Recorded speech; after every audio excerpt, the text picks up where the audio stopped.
Bonjour à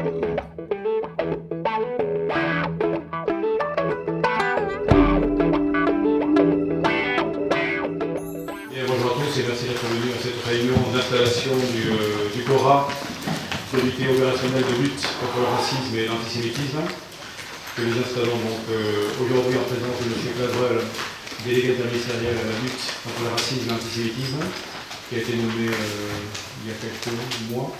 Voilà. Et qui lui laisserai la parole dans quelques instants. Merci, Monsieur le Préfet, merci Pierre.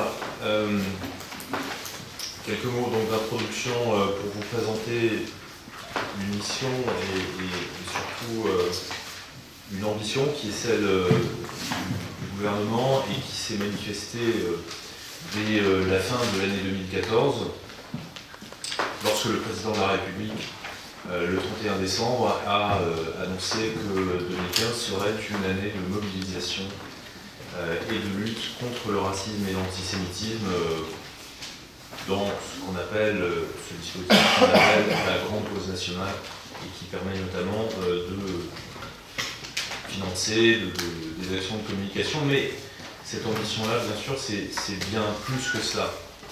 Donc le plan parle de trois choses. Il parle de mobilisation. Parce qu'une fois encore, et comme je le disais, si on laisse le terrain aux identitaires, ce sont les identitaires qui le maîtriseront. Donc ça passe par de la communication, mais ça passe aussi beaucoup par de la mobilisation territoriale et de terrain.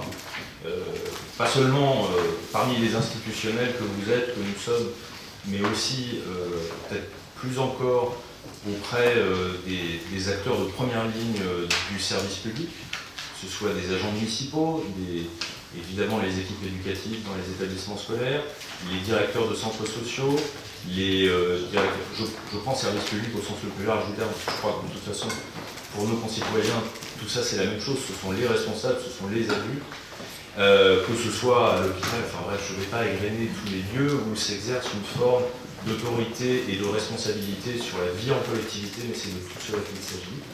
Ça c'est pour la mobilisation. Le deuxième maître mot, c'est la dissuasion. Quand on parle de racisme, d'antisémitisme ou de discrimination, on parle d'actes punis par la loi. Il faut que la loi puisse s'appliquer.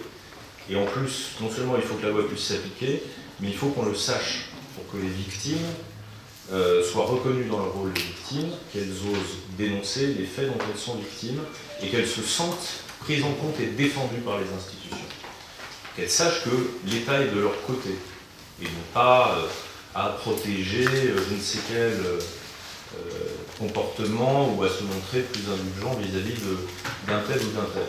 Alors, donc il faut aussi donner l'exemple et donner plus de visibilité à la sanction, aussi probablement la rendre plus pédagogique, parce que on sait très bien que, à part ce que tout à l'heure le procureur de Marseille appelait le haut du spectre, c'est-à-dire les faits les plus graves, les violences les plus graves, le racisme et l'antisémitisme, ce sont bien souvent des phénomènes qui ne sont même pas d'ailleurs de qualification pénale, qui sont des incivilités, qui sont des mauvais regards, des mauvais gestes, qui sont des attitudes.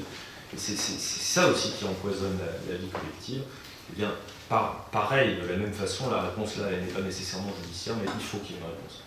L'absence de réponse là aussi, c'est une forme de démission de la part de l'ensemble des responsables, et c'est donc une forme de désaveu vis-à-vis des victimes et un encouragement aux fauteurs de haine à continuer à faire prospérer leurs idées et pour certains leur commerce, parce que c'en est également un. Et puis donc le troisième maître mot, c'est évidemment l'éducation.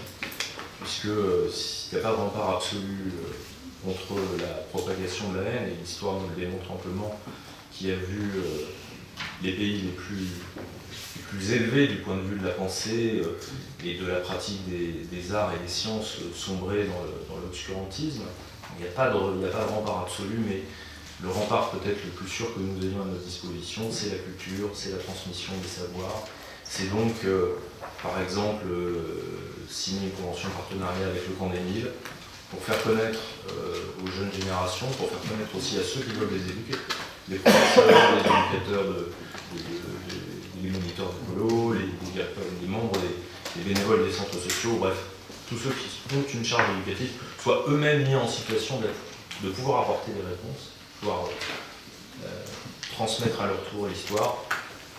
c'est le travail évidemment de l'école. Il y a une connexion très forte à faire entre ce que nous faisons là aujourd'hui et la mobilisation de l'école pour les valeurs de la République. L'enseignement à la morale civique qui a été mis en place en septembre, la semaine de mobilisation contre le racisme à l'école qui aura lieu à la fin du mois de mars. Toutes ces initiatives sont évidemment très proches les unes des autres. Comme je le disais, l'éducation, c'est l'éducation nationale avec un grand E, mais c'est aussi l'éducation avec un petit E, dans tous les moments de la vie collective où des valeurs peuvent être transmises, des valeurs de citoyenneté, des valeurs d'égalité et des valeurs de tolérance. Donc voilà le cadre général.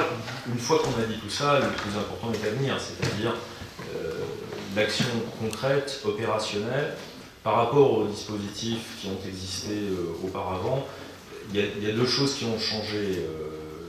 La première, c'est qu'on a cessé de monter dans l'échelle de gravité. Il y a 15 ans, on avait des CODAC, des commissions d'accès à la citoyenneté, puis on est passé au COPEC, des commissions pour la promotion de l'égalité des chances. Et là, on passe à commission opérationnelle contre le racisme et l'antisémitisme. Donc, on nomme les choses beaucoup plus précisément. On ne dit pas seulement qu'on est là pour se faire plaisir avec nos belles valeurs républicaines. On est là aussi pour dire clairement que ces valeurs républicaines ont des adversaires et qu'il y a donc un combat. Et on nomme précisément, encore une fois, les choses, c'est important.